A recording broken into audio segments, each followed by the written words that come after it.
Olá, seja muito bem-vindo à programação da TV Dedê, seja muito bem-vindo à programação da Casa de Vovó Dedé. Eu sou Hamilton Nogueira e, como você já sabe, todas as quintas, sempre às 8 da noite, a gente disponibiliza uma nova edição do programa Acorda, Nós em Rede, porque a gente acredita que cada um é um nó fundamental nessa imensa rede de conhecimento. Estamos aqui, portanto, valorizando a cultura, valorizando os bons conteúdos e valorizando você. Nosso tema para a conversa hoje é educação a partir de uma determinada instituição federal, mas que tem ampla ligação afetiva com o Ceará e já uma instituição muito sólida, que é o IFCE. E quem a gente traz aqui para a conversa é o reitor do Instituto Federal, professor Vauli Menezes. Demorei para ler porque tem escreve-se W-A-L-L-Y, mas lê Vauli. É isso mesmo, professor? Seja muito bem-vindo. Coisa de cearense. Coisa de cearense. Muito obrigado, Hamilton, pela oportunidade, a Casa de Vovó Dedê e a TV de Vovó Dedê, né? Nós estamos muito felizes com a sua presença, reitor.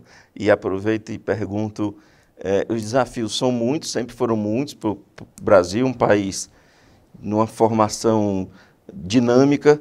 A gente não tem um período de 20 anos de muita estabilidade, porque é um povo, eu lembro do amálgama do Darcy Ribeiro, a gente está sempre dentro desse amálgama, dessas mudanças intensas, mas aí vem esse fato histórico, planetário, chamado pandemia. Eu queria saber o que aconteceu com a instituição durante a pandemia. Ela se fortaleceu, ela perdeu aluno, ela perdeu receita, ela se preocupou com as pessoas, enfim, o que ocorreu com a instituição durante a pandemia? Primeiro, a instituição, o IFCE, é uma instituição jovem, né? 12 anos, digamos assim. Agora, quando você comenta o que transformou em IFCE, aí a gente vira uma instituição centenária. Então, 109 anos, se não me engano. Vamos fazer 112 anos em setembro. E essa transformação, ela veio através de muitos gestores, mas principalmente dessa construção coletiva dos seus servidores, dos seus estudantes. Na pandemia, o que é que mudou? O que aconteceu similarmente a todas as instituições. Muita adaptação, muito aprendizado, perdas. Lamentamos as mais de 530 mil vidas, né? Ceifadas pela pandemia. Mas em função de todo esse aprendizado, nós evoluímos muito. Evoluímos em sistemas educacionais, vimos as nossas fragilidades, que são inúmeras, percebemos e escancaramos isto, mas também, através do enfrentamento aos desafios, buscamos o ensino remoto, integramos os nossos estudantes com novas tecnologias, os nossos professores, os nossos técnicos administrativos, as famílias também. Perdemos alunos, mas também ganhamos muito, porque saímos daquilo que se tinha de conhecimento de educação presencial ou tradicional, evoluímos, mudamos, capacitamos, treinamos, dividimos conhecimento com mais de 1.560 professores que tiveram da noite para o dia de se readaptar, se readequar, os nossos colegas servidores, técnicos administrativos que tiveram que trabalhar remotamente, a questão da integração com a internet. Demos um grande avanço por ser um Estado altamente conectado, fruto de trabalho de muitos governantes, assim como aqui eu estou, e eu sempre, por ser físico, eu sempre digo, se eventualmente eu enxergar mais longe, é porque eu sempre estive sob ombros de gigantes, de grandes gestores que vieram antes de mim, notadamente, se eu for me referenciar aos reitores, o professor Cláudio Ricardo, que foi o nosso primeiro reitor, o professor Vigílio, ao qual eu tive a oportunidade de trabalhar muito próximo e sucedê-lo. Então, ainda na sua pergunta, e a pandemia? Diz, olha, todas as instituições foram pegas de surpresa. Mas o que é que isso demonstrou? Demonstrou que o IFCE, que o Ceará, que as instituições de ensino do Ceará não estão tão longe das instituições ditas internacionais e detentores de grande parte do desenvolvimento tecnológico. Nós nos superamos e demonstramos a elas que também conseguimos fazer muito com pouco e principalmente dessa questão do cearense, né? O que é que O que é que o Ceará tem de extraordinário, o cearense? O que é que o Brasil tem de extraordinário? Essa capacidade de nos adaptar. E o próprio Darcy Ribeiro fala isso. Né? Então, essa evolução. Acredito eu que tenha muito a ver da nossa necessidade premente de adaptação por conta da sobrevivência. A gente teve as diásporas, a busca pela água, pela sobrevivência. Teve um tempo muito... Talvez ainda haja algum resquício disso, mas houve um tempo em que fazer sucesso era ir para São Paulo, e tinha aí nas artes, em qualquer tipo de ascensão profissional, tinha que sair do Ceará para ir buscar esse sucesso em São Paulo. Embora, a despeito da gente ter uma localização geográfica privilegiada no planeta. Nós estamos ali na esquina do mundo, olhando para a África, para a Europa, para a América do Norte. Quando é que o cearense vai fazer sucesso aqui? Quando é que a gente vai desenvolver tecnologia de ponta aqui e ser percebido aqui? Não esperar que venha uma publicação na revista de São Paulo para a gente achar que ascendeu na vida. Primeiro, nós temos que nos aceitar muito fortemente. Por momentos, e isso é muito sentido quando saímos, costumo dizer, quando saímos do castelo da reitoria, quando saímos do castelo da academia. Quando a gente se reconhecer profundamente, o Ceará dá um salto maior do que o que ele hoje já pode dar. Isso acontece, sabe, Hamilton, quando você, por exemplo, apropria um jovem ou um adulto de uma determinada tecnologia, de um determinado aprendizado, de uma determinada arte, em que ele se reconhece como alguém que transforma efetivamente aquilo. Em realizado isso, ele se empodera de algo tão transformador que independe do habitat onde ele se encontra. Por tempos, aí já era mais uma questão, eu diria, de oportunidade mesmo. A gente tinha que ir mesmo para São Paulo, tinha que ir para o Rio, tinha que... É onde as oportunidades estão. A mesma coisa acontece aqui, quando você sai do interior e vem para a capital. O que é que a gente precisa fazer? Interiorizar esse conhecimento, porque talentos imensos, fabulosos, fantásticos nós temos no interior do estado, e por falta de uma oportunidade ou de um mostrar, eu não diria nós perdemos, mas nós ceifamos ou atrasamos esse despertar. É isso que a gente precisa fazer, sabe? Existe oportunidade para todos, mas essa oportunidade precisa ser melhor iluminada para que seja vista. Né? Isso é muito poético. Indo para a prática, o que é que a gente precisa fazer? Olha, a gente precisa sair da foto, sair do discurso e ir para a ação. Eu sempre considero inconcebível, nós produzimos aqui no Ceará antenas que estão nos mísseis e nos satélites e nas espaçonaves americanas. Não sabia disso. Porém, a gente não consegue avançar com a mesma velocidade no semiárido, na convivência com o semiárido, na questão do trato com a água. Então você vê esse reflexo. Nós produzimos casas belíssimas, mas a gente não consegue sair da casa de taipa quando a gente viaja pelo interior. Então, às vezes eu fico pensando, sabe, será que nós realmente estamos no século da tecnologia? Né? Sim, não. Né? Sim, por nos atrevermos, não por essa oportunidade de não chegar lá na ponta. É essa ponta que o IFCE, que as outras instituições de ensino, todas públicas e privadas, precisam se unir e atacar, enfrentar literalmente. Por enfrentar, já que o senhor me deu o gancho do semiárido, Centro de Inovação e Difusão de Tecnologias para o Semiárido. O que é isso?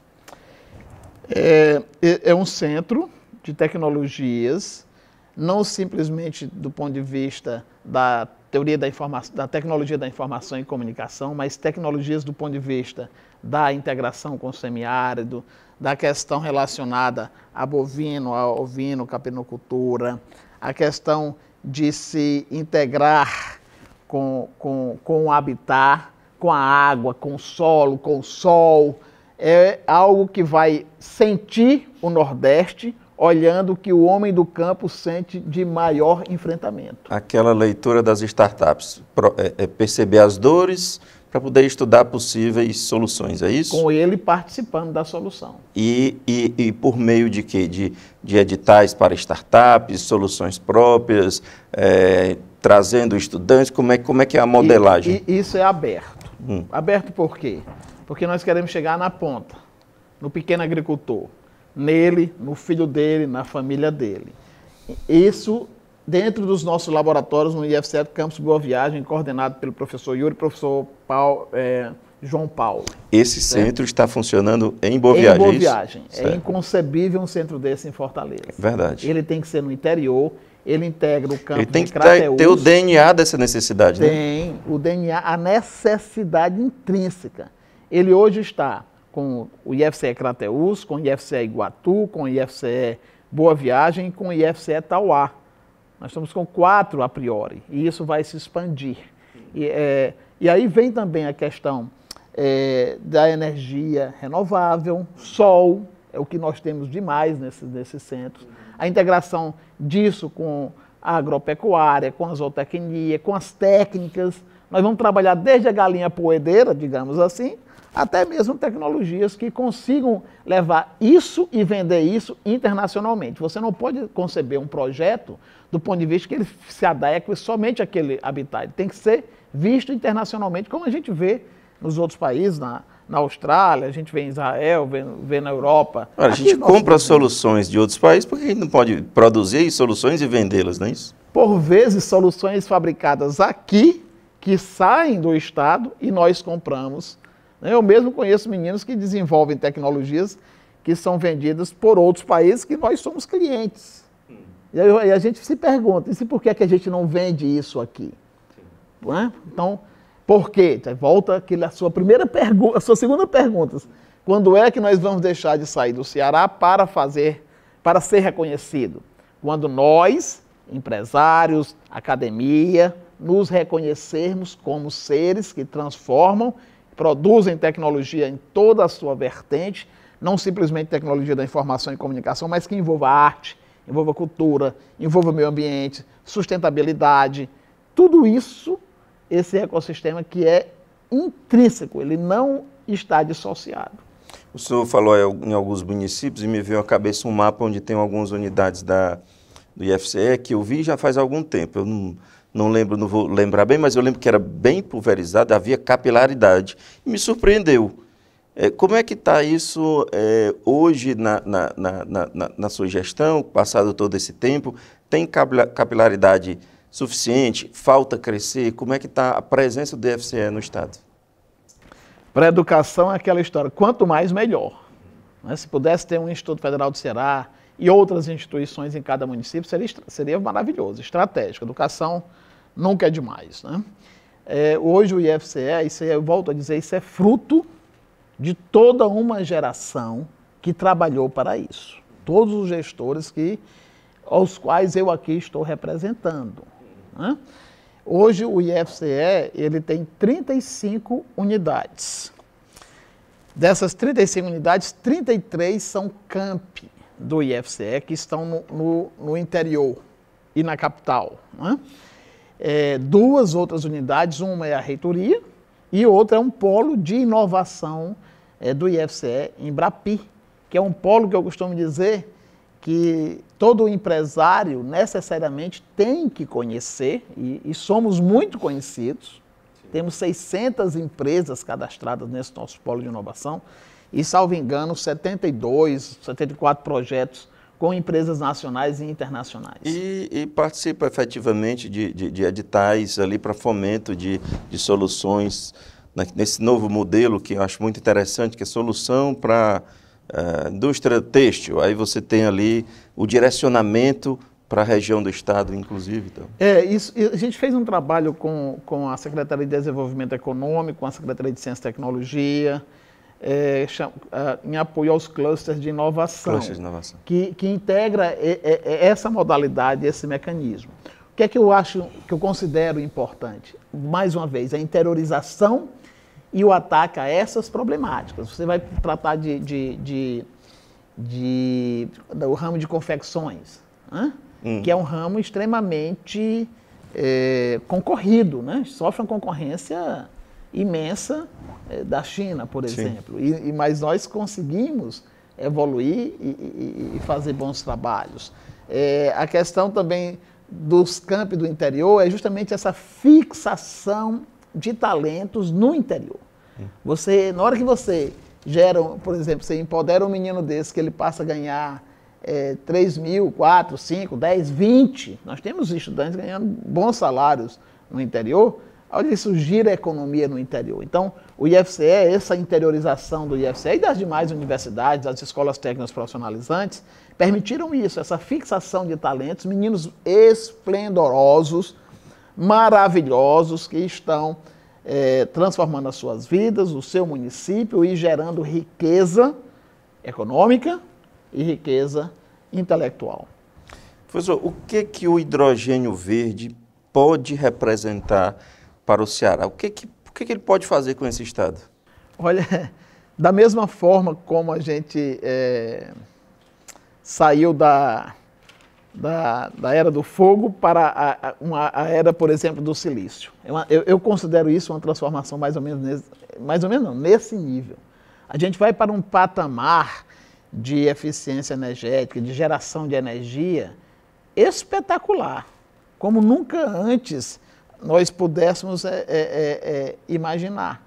Você sai de tecnologias de geração de energia tradicionais e vai para a tecnologia de hidrogênio verde, notadamente quando nós conseguimos atrair, e estamos fazendo isso através de políticas do governo, através de políticas do governo do estado, através das secretarias em si, notadamente, no nosso caso, no complexo portuário do campus do PECEM, onde nós temos um campus nosso, focado na área da indústria, na área da energia. O hidrogênio verde vem justamente para alimentar toda essa necessidade energética que temos, não somente do ponto de vista da indústria, mas também do ponto de vista de outras necessidades, inclusive de locomoção, como o carro, por exemplo, movido a hidrogênio verde. Né? Por que outros estados não partiram na frente? Qual a característica do Ceará que fez com que isso aqui parece, pelo menos na minha leitura, parece ter um grau de maturidade maior do que em outros locais do Brasil? O estado se preparou, através também dos seus gestores, os governadores que aqui passaram, para ter esse momento. O complexo portuário do PECEM é fruto de um trabalho de várias gerações de governadores. Né? O estado se preparou e essa questão, do ponto de vista do capital intelectual, é um grande diferencial. Nós temos aí mentes brilhantes, fabulosas. Você tem a Universidade Federal do Ceará, a Universidade Estadual do Ceará, a UVA, a URCA, a Unilab, o IFCE, essa rede de escolas técnicas profissionalizantes. Isso é um outro grande diferencial.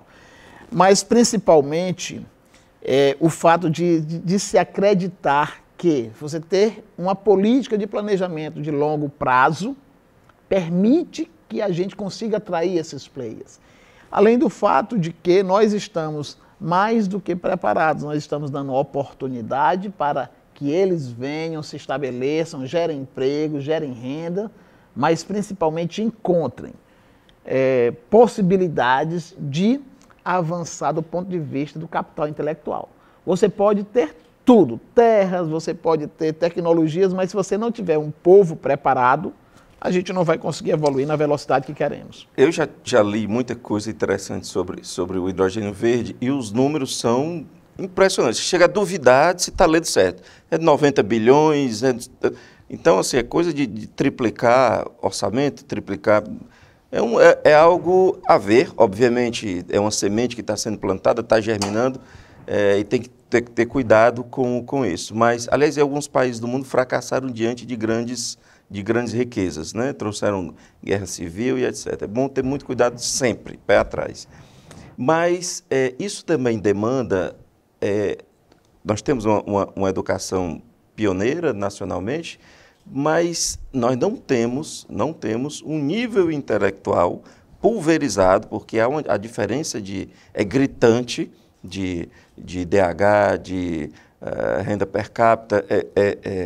A história tem um crime terrível contra grande parte da nossa população, a maioria, inclusive. E a pergunta que eu lhe faço é o seguinte: um imenso investimento, uma imensa necessidade de grande capital intelectual, não pode provocar um apagão por conta exatamente dessa nossa dívida histórica com a qualificação, não? Sim, por isso que a gente precisa, eu enfatizo, você não pode jogar todas as fichas em algo só. Você vai para o campo das telecomunicações. Nós temos a melhor estrutura de rede, se duvidar, do país. Ponta de lança para o planeta, para o mundo. Se nós formos para a questão hídrica, nós precisamos sim fazer as adequações, mas nós temos vias hídricas que foram planejadas para que a gente que nos permita crescer e evoluir. A questão do ponto de vista energético, nós temos a questão dos ventos e do sol. Se nós concentrarmos isso em polos específicos, a gente comete o mesmo erro de concentrar tudo isso, por exemplo, em Fortaleza.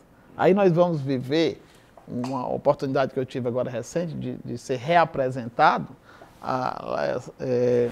se não me engano, é senador Pompeu, se eu não me engano, é senador Pompeu, os campos de concentração da seca. Sim, sim. Onde a gente vai voltar a esse tempo, a gente precisa evitar isso. Uhum. O que é que eu quero dizer? Nós estamos diante de uma tomada de decisão. Se seguimos em frente ou se paramos com o que temos. Precisamos seguir em frente porque as políticas de governo, desde a época do governador Gereissati, até agora, mais recente com o Camilo, elas são políticas pensadas, planejadas com visão de Estado, para que o próximo governante que aqui apareça, assim como os reitores aos quais eu sucedo, planejaram o IFCE para que ele tivesse um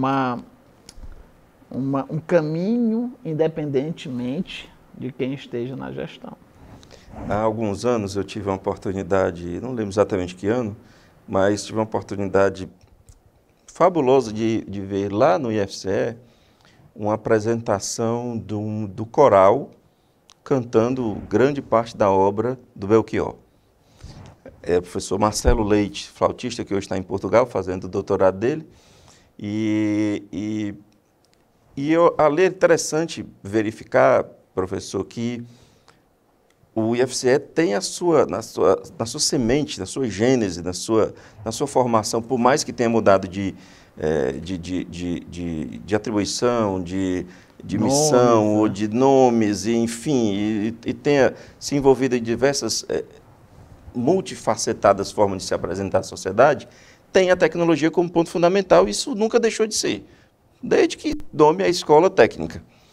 Então, e ao mesmo tempo esse movimento cultural humanístico impressionante, às vezes apenas para dentro da própria escola e às vezes que reverbera um pouco, foi o meu caso, que não era aluno à época, mas que fui para lá assistir e tal. Enfim, eu queria entender como é que o senhor vê essa instituição que tem essa dicotomia para o bem, né? essa contradição para o bem de um movimento artístico pulsante, ao mesmo tempo que tem a tecnologia como seu agente motivador mais forte. Eu costumo sempre dizer que você não faz tecnologia para máquinas. Nós pensamos tecnologia para pessoas. E o que nós percebemos é que existe uma integração muito forte entre a arte, entre a cultura e esse lado tecnológico. O IFCE, ele deixou de ser uma casa especificamente tecnológica. Ele se abriu a outros horizontes. Nós temos curso da área de letras, nós temos curso na área de teatro, arte, temos um mestrado profissional em artes, que trabalha muito, não só da arte em si, mas das tecnologias que envolvem e abraçam a cultura como um todo. É um ser holístico. O IFCE é esse ser latente holístico que busca essa integração. Por vezes, por nós não nos apresentarmos mais ou como deveríamos apresentar, se tem essa noção de que é escola técnica, especificamente cursos técnicos e tecnológicos, mas quando não. Nós temos artistas, professores fabulosos fabulosos, com mestrado, doutorado internacional, que trabalham muito arte, cultura, ciência humana, sociologia, filosofia, né? E a integração disso com as outras áreas do conhecimento, das engenharias, das ciências e da terra. O senhor é um reitor que quer sair do castelo, é isso? O IFCE, assim como as outras instituições, precisa, eu tenho dito aos meus colegas, calçar as sandálias da humildade. O que é calçar as sandálias da humildade? É se desnudar daquele conhecimento que é só seu, para que a gente possa chegar na ponta, aprender também. A gente aprende muito com o que recebe. A gente precisa se desencastelar. O senhor concorda que isso para o acadêmico não é fácil? Concordo, mas da mesma forma como não foi fácil ele entrar na academia, fazer mestrado, doutorado, chegar a um nível, esse retorno à base é estratégico para que ele demonstre que ele consegue transitar entre esses mundos. E efetivamente isso se faz como? Se faz rompendo alguns paradigmas, se faz valorizando o trabalho que é feito na ponta, na base. Os nossos extensionistas, não é só o IFCE, né? Os nossos, toda a rede de educação, precisam ser melhor valorizados, reconhecidos. Como é que se faz isso? É vivendo cotidianamente isso. É algo que se faz da noite para o dia? Não. Talvez precise de uma outra gestão e outra para que isso aconteça. Mas isso vai acontecer de uma forma ou de outra. É uma transformação que tem alguém batendo na porta e se a gente duvidar, essa porta vai ser literalmente arrombada. Porque essa transformação é necessária. A sociedade quer isso, o mundo busca isso. A gente chegou num momento que a gente está na transição. E essa transição ela vai ser realizada independentemente de qualquer coisa. Não há nada que suporte o poder de transformação que bate à porta. Verdade.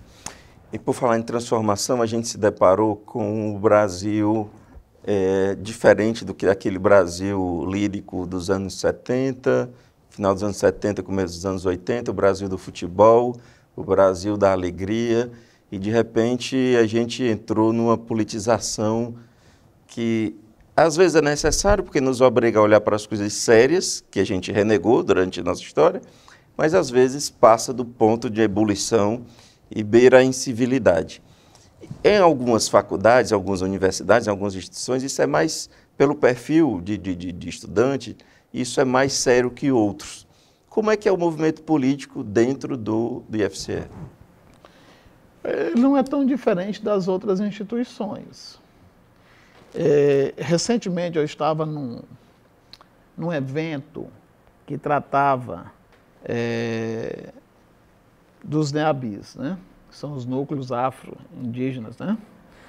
E uma pessoa fez uma pergunta à professora e disse: hoje o mundo está muito chato porque a gente não pode dizer isso, não pode dizer aquilo, a gente não pode fazer isso, não pode fazer aquilo. E a professora respondeu assim de um jeito que eu fiquei encantado. Disse: agora que está divertido. Mas por que isso?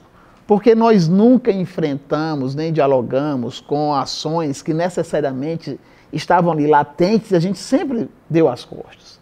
A questão de tratarmos os quilombolas, os indígenas, a população LGBTQIA+, a questão de você não entender a necessidade de que esses mundos precisam se conversar, e essa polarização é fruto desse rompimento de que ou a gente vai ou não. É o que eu falei, a mudança está batendo na porta. Essa questão política, ela é necessária até mesmo para que a gente veja essa polarização. Será que a gente tem que buscar um centro? Será que é isso que é importante, o centro? Ou a gente tem que esticar essa corda até ver o que é que resta disso? Os movimentos políticos, eles são importantes dentro de uma instituição, porque se nós somos uma instituição de ensino, como é que eu vou... Será que sou eu que tenho que não permitir isso? Muito pelo contrário, isso tem que ser vibrante, isso tem que ser é algo que nos coloque a pensar e repensar. Temos os cuidados institucionais, né? E esses cuidados institucionais precisam saber diferenciar todas essas políticas que estão por conta de tudo isso. Mas não podemos jamais tratar de temas sensíveis como a pobreza menstrual, de temas sensíveis como o assédio sexual e o assédio em todas as suas formas que podem e acontecem dentro não só de uma instituição de educação, mas em todas as instituições, sejam elas públicas ou sejam elas privadas. Como é que está na questão temporal a sua participação, sua missão dentro da reitoria? É de quanto tempo? É mandato? É um mandato de 4 anos. E o senhor está no primeiro mandato? No primeiro mandato. Eu não sou muito de contar o tempo, apesar de ser físico, certo? Mas eu acho que eu estou com 6 meses de reitoria. Temos aí na nossa 3 pró-reitoras mulheres, não por serem simplesmente mulher, mas pela meritocracia, pelo capital intelectual delas, pelo que elas representam, que é a pró-reitora Cristiane, de ensino, a pró-reitora Joélia, que é em pesquisa, pós-graduação e inovação, e a pró-reitora Ana Cláudia, que é da parte de extensão.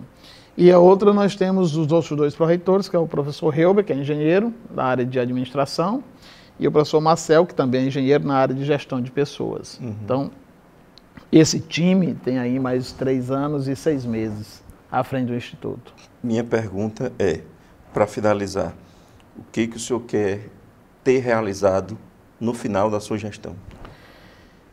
A principal meta ao final da gestão é honrar o nome do Instituto Federal do Ceará. O que é que eu quero ter realizado? A oportunidade de interiorizar mais e fixar mais talentos no interior do Estado. Eu creio que essa é uma grande missão, porque a gente vai estar fortalecendo o Estado agora, de dentro para fora. Essa é a missão que eu considero mais importante. Não só em tecnologia, em todas as áreas que sejam interessantes para o Estado e para o IFCE. E que nós ataquemos problemas como a questão da energia, questão de recursos hídricos, as questões de tecnologia. Isso é o que a gente precisa fazer, internacionalizar o IFCE. Há espaço ainda na sua gestão para crescimento físico em mais pontos do Estado do Ceará? Isso é algo que não está sob o domínio dessa gestão, né? Espaço para a educação, como eu sempre falei, é melhor abrir escolas do que presídios. Quanto mais escolas, quanto mais instituições de educação, melhor. Cabe outros institutos e outras universidades no Estado? Sim, cabem. Mas isso precisa ser visto com muito cuidado para que a gente não crie um sentimento que volta à sua segunda pergunta. Quando é que o cearense vai acreditar mais nele? Quando nós dermos os resultados que ele espera. Você não pode gerar frustração nas pessoas. Você chega com a instituição, promete isso e aquilo, ao final nós temos um perigo imenso, que já é a sua terceira pergunta. Nós podemos ter, e temos, a população melhor capacitada, a geração melhor capacitada de todas as gerações que tivemos. Pode buscar. Mas a oferta de emprego e a questão do acreditar que você pode empreender, isso está tão barreirado que gera uma coisa chamada frustração. Aí você gera uma pergunta que dói nos meus ouvidos. Para que eu vou estudar se eu vou estudar muito e vou evoluir pouco? Ou onde é que eu vou continuar na mesma? A pergunta tem que ser outra. Eu preciso estudar e oportunizar que outros estudem para que nós consigamos avançar mais e mais. E não ficar ali preso, embarreirado. Essa frustração é algo que eu me preocupo muito. Só para finalizar mesmo agora, de fato, quando é que o hidrogênio verde passa a ser realidade econômica? Eu creio que dentro de 3 anos a gente tem isso. Apenas 3 anos? Pelo menos é o que a gente pretende. Professor, nessa câmara, que é a sua câmara, o senhor tem um tempo que o senhor achar necessário para dizer algo que eu não perguntei, que o senhor acha fundamental deixar registrado, enfim, e uma palavra final. Primeiro eu quero agradecer o espaço aqui no programa Acorda, né? Isso. Para aproveitar o próprio nome e dizer que o Ceará precisa acreditar em si e acordar mais ainda. O IFCE e as outras instituições, elas precisam se unir, se integrar e temos aqui no universo de reitores, no universo de diretores, a oportunidade para fazer isso. A questão de que estamos saindo mais fortes dessa pandemia, muito mais fortes, mais resilientes do que somos enquanto cearenses, e dizer que o IFCE é uma casa que deseja abraçar todos, todas e todes. Eu vou usar esse termo porque até mesmo a língua, o idioma, ele precisa ser renovado, né? E de mostrar que é uma casa de integração, uma casa que permite múltiplos saberes e deseja que isso aconteça, porque afinal de contas nós somos uma academia e precisamos ter essa por vezes convergir e por vezes divergir, buscando uma convergência naquilo que é estratégico para o Estado. Professor Vauli Menezes, eu agradeço imensamente a sua companhia, sua participação aqui. Agradeço também você que nos acompanha. Lembrando que todas as quintas, sempre às 8 da noite, uma nova edição, sempre inédita, é claro, do programa Acorda, trazendo algum assunto importante para você. Muito obrigado pela boa companhia e até semana que vem. Tchau.